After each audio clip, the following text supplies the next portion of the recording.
rekan-rekan pemirsa, saat ini saya akan menyampaikan sejak 2019 ribuan warga negara Indonesia pindah jadi warga negara Singapura. Data dari Direktorat Jenderal Imigrasi, sekitar 1.000 warga negara Indonesia bertalenta setiap tahun jadi warga negara Singapura. Dan biasanya mereka pindah jadi warga negara Singapura karena dari beasiswa, rekrut dari beasiswa. Jadi banyak warga negara Indonesia dapat beasiswa dari Nanyang University maupun dari beasiswa lain di Singapura. Lalu mereka kuliah sekolah di Singapura, ya, dari beasiswa itu kuliah sekolah di Singapura, lalu ada ikatan kerja di sana. Kemudian ketemu dengan warga negara Indonesia lainnya, menikah atau juga udah betah di sana, akhirnya jadi permanen resident karena sudah bertahun-tahun. Nah, akhirnya pindah karena sudah merasa nyaman tinggal di Singapura. Nah, ada juga ya warga negara Indonesia yang pindah warga negara karena pajak. Bagaimana bisa? Nah, jadi banyak warga negara Indonesia tinggal di Singapura dan berbisnis. Ya. Di sana mereka mendirikan perusahaan-perusahaan di Singapura. Jadi contohlah perusahaan apa? Private limited gitu kan, karena bentuk usaha di Singapura adalah private limited. Kemudian private limited itu nanti punya saham di PT di Indonesia. Biasanya ya saham di PT di Indonesia. Lalu orang Indonesia yang tinggal di Singapura sebagai permanent resident itu hanya berkedudukan sebagai direktur di PT-nya yang di Indonesia, padahal PT-nya sendiri.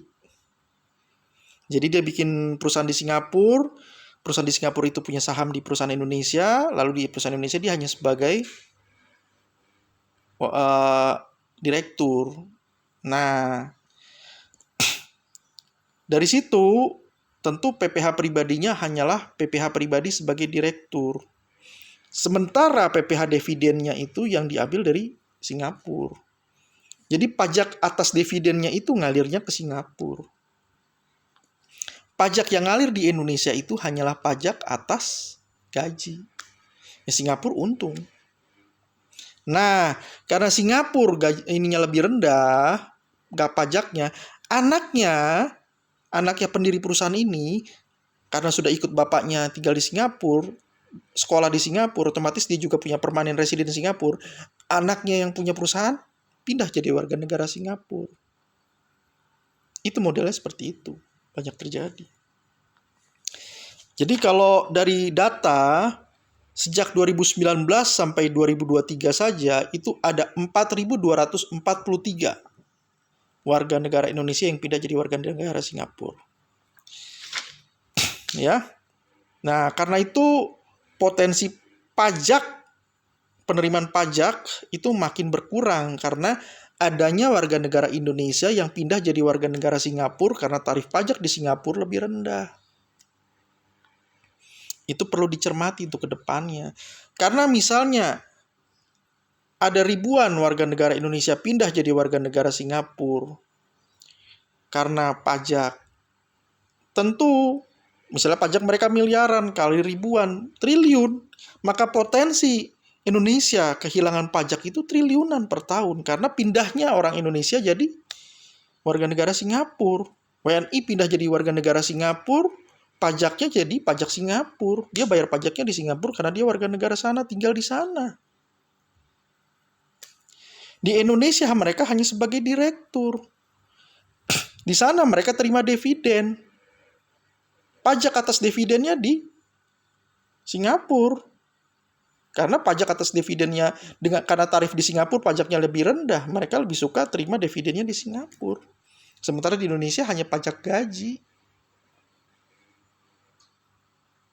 Kita tahu pajak gaji tidak besar. Besaran gaji tidak besar, kali tarif. Berapa? Sementara di Singapura dividen itu miliaran. Dividen miliaran kali tarif. Ngalirnya ke Singapura. Pajak dividen untuk Singapura, pajak gaji untuk Indonesia. Yang untung Singapura. Itu perlu dicermati itu. Ya. Karena potensi pajaknya jadi menguntungkan Singapura. Pajaknya ngalir ke Singapura. Seperti itulah kurang lebih. Demikian dari saya. Jangan lupa klik subscribe, klik like, tekan tombol lonceng, komentar, dan share. Terima kasih.